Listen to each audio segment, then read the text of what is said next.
जय मूल निवासी। आज रोज संविधान सुप्रत दिन पर यहाँ पर उपस्थित हुए हमारे मूल निवासी बहुजन समाज के भाई बहन माताएं और सभी यहाँ जो आए हुए हैं हमारे कार्यकर्ता हैं, उनका मैं तहे दिल से स्वागत करता हूँ। और साथ ही साथ में मंच पर उपस्थित हमारे बहुजन समाज के महानायक माननीय वामन साहब, उनका भी मैं यहाँ पे स्वागत करता हूँ। और उनके साथ मंच पर उपस्थित हमारे सभी पदाधिकारियों का भी मैं स्वागत करता हूँ। साथियों, आज का दिन हम यहाँ पर जो मना रहे हैं संविधान दिन, उसकी महत्वता क्या है वो उसे समझने के लिए, और संविधान क्या है, संविधान के अधिकार क्या है, और संविधान के कारण हमारी जो जीवन में, हमारी जो लाइफ में कितने बदलाव आए हैं, उनको जागृत करने के लिए, उनकी उपयोगिता बताने के लिए हम यहाँ पर उपस्थित हुए हैं। साथियों, जितने लोग पर यहाँ पर हम बैठे हुए हैं, जितने लोग यहाँ पर आए हुए हैं, क्या केवल उन्हीं को ही संविधान ने अधिकार दिया है? नहीं, सारे देश के वासियों को, सारे मानव जाति को और सारे इस देश में रहने वालों को संविधान ने उतना ही अधिकार दिया है जितना अधिकार यहाँ पर उपस्थित हमारे भाइयों और बहनों को दिया है। साथियों, संविधान दिन पर आज हम संविधान दिवस की उजवनी कर रहे हैं, तो हमको यह समझना पड़ेगा कि संविधान क्या है, संविधान की वास्तविकता क्या है और संविधान के कारण हमारी लाइफ में कितना बदलाव है। साथियों, जब संविधान लिखा गया डॉक्टर बी.आर. आंबेडकर के माध्यम से, तो तब संविधान को हस्तलिखित लिखते समय में 2 साल 11 माह और 18 दिन लगे थे। और आज हम जो आज जितनी भी हमको अच्छी लाइफ मिल रही है, वो सब संविधान के माध्यम से मिल रही है। तो सबसे पहले हमारे दिल में ये ख्याल आता होगा कि जब संविधान नहीं था तब क्या यह देश नहीं चल रहा था? चल रहा था। तब किस तरह से चल रहा था, किस व्यवस्था से चल रहा था, वो भी हमें भली बुली ज्ञात होगा। तो साथियों, हमें आज के दिन उन दिनों को भी याद करना पड़ेगा, क्योंकि उन दिनों के वजह से ही हमारी समाज के ऊपर कितने अत्याचार हो रहे थे, और आज संविधान आने के बाद भी कितने अत्याचार हो रहे हैं, वो भी हमें याद करना होगा। आज का जो विषय है, डॉक्टर बाबा साहब अम्बेडकर ने तब भी कहा था कि संविधान कितना भी अच्छा हो, पर उसे चलाने वाले अगर खराब होंगे, अगर उसको चलाने वाले निकम्मे होंगे, अगर उसे चलाने वाले नालायक होंगे, तो संविधान कितना भी अच्छा होगा वो बुरा ही साबित होगा। और आज के समय में हम उसे भली भांति जान रहे हैं, क्योंकि आज के माध्यम में आज की जो सरकार है और आज के जो नए नए कानून हमारे सामने रखे जा रहे हैं, हम उसे जैसे देखते हैं वैसे ही हमारी समाज के ऊपर किस तरह से हावी हो रहे हैं और किस तरह से हमारी समाज के हक और अधिकारों को छीन रहे हैं, वो हम जान रहे हैं।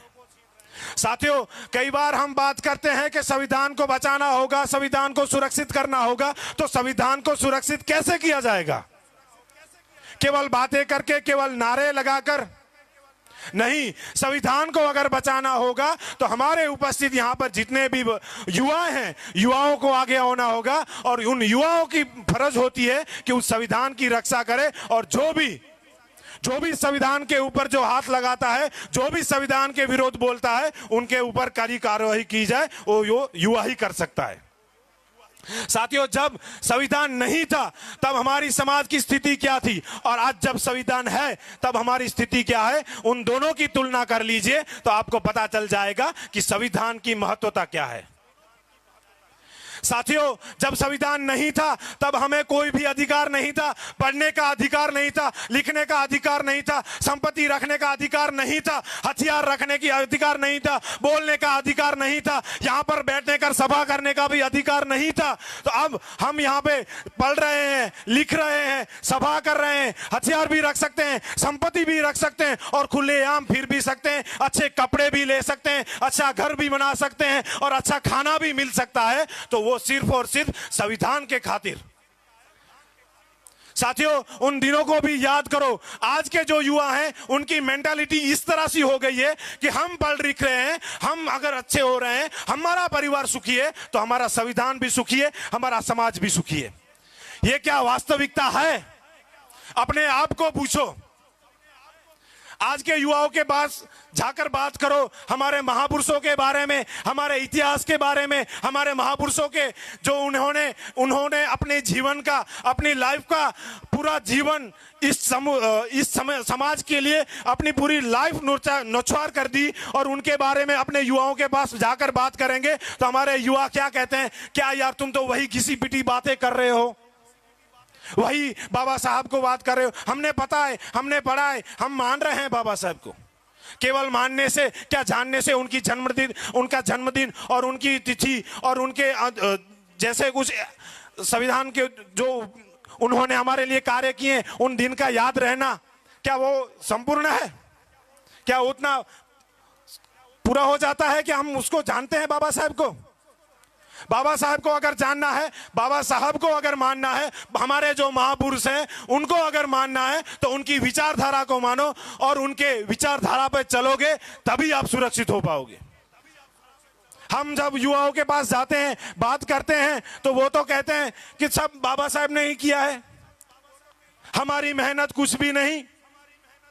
अगर तुम्हारी मेहनत पे इतना गुरूर कर रहे हो, क्या तुम्हारे माँ बाप, तुम्हारे परदादा, तुम्हारे पूर्वज नालायक थे जो उनको नौकरियां नहीं मिल रही थी और तुमको नौकरियां मिल रही हैं?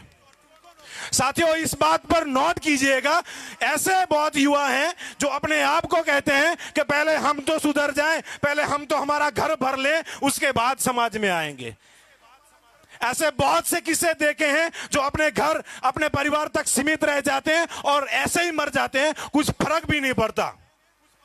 और हमें हमारी लाइफ को अगर आगे बढ़ाना है और हमारे समाज के लिए काम करना है तो हमको फील्ड में उतरना होगा, संगठन में आना होगा, और हमारे जो विचार हैं वो समाज के बीच में रखना होगा, और हमारा जो फर्ज है उसको अदा करना होगा। तभी हम बाबा साहब के और महापुरुषों के सपनों को साकार कर सकेंगे, और हमारी जो आज़ादी है उसको हम प्राप्त कर सकेंगे। यहाँ पर हमें बोलने का मौका दिया, इसलिए मैं संचालक महोदय का आभार व्यक्त करता हूँ, और आपने हमें सुना, इसलिए आप सभी का आभार व्यक्त करता हूँ। जय भीम, जय मूल निवासी।